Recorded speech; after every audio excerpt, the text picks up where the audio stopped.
Sabe, existe um único e misterioso versículo no livro de Gênesis que pode, quem sabe, guardar a chave para um evento gigantesco, um evento que alterou o mundo para sempre.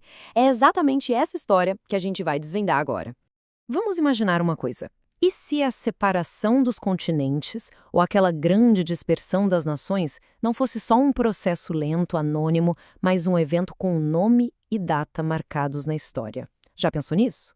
Pois é, a nossa principal pista está bem aqui. É uma declaração curta, mas com uma força tremenda, que joga o foco da nossa investigação toda para cima de um único homem.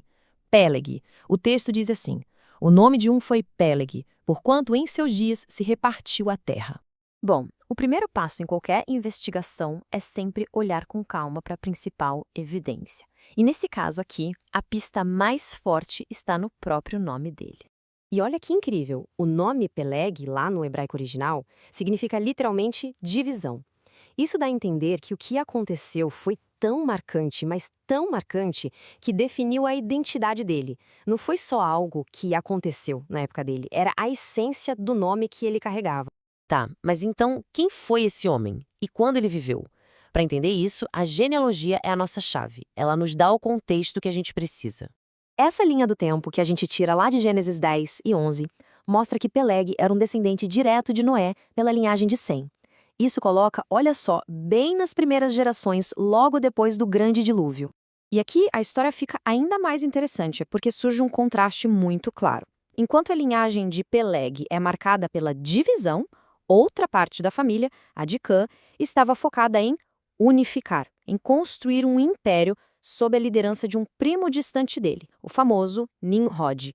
E o centro do poder do Nimrod era um lugar chamado Babel. Guarde bem esse nome, porque ele vai ser absolutamente fundamental para uma das principais teorias sobre o que realmente aconteceu naquela época. E tudo isso nos leva para a pergunta central, né? O que, afinal de contas, foi dividido? A resposta para isso se abre em duas grandes teorias que competem entre si. De um lado, a gente tem a teoria geológica, é uma interpretação bem literal, que sugere uma divisão física da Terra, talvez até a própria separação dos continentes. Do outro lado, vem a teoria cultural. Ela diz que a divisão não foi da Terra, e sim dos povos, das línguas, naquele famoso evento da Torre de Babel. A teoria cultural se apoia na ideia de que o mundo antes era unificado. E Gênesis 11 descreve bem essa época, dizendo assim: e era toda a terra de uma mesma língua e de uma mesma fala. Esse versículo aqui é decisivo. Ele descreve o momento exato de divisão e de dispersão que começa em Babel, o que, aliás, bate perfeitamente com a época em que Peleg e Nimrod viveram. O texto fala que foi ali que o Senhor confundiu a língua de toda a terra e dali os espalhou sobre a face de toda a terra. Mas olha, independente de qual teoria a gente prefira, uma coisa é certa. A vida de Peleg é um ponto de virada, um divisor de águas monumental na narrativa bíblica sobre a história da humanidade.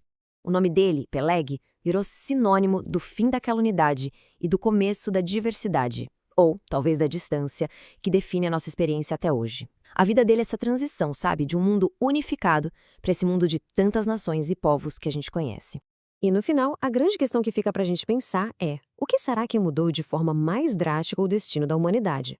Foi a Terra se partindo debaixo dos nossos pés? Ou foram as línguas que nos dividiram uns dos outros?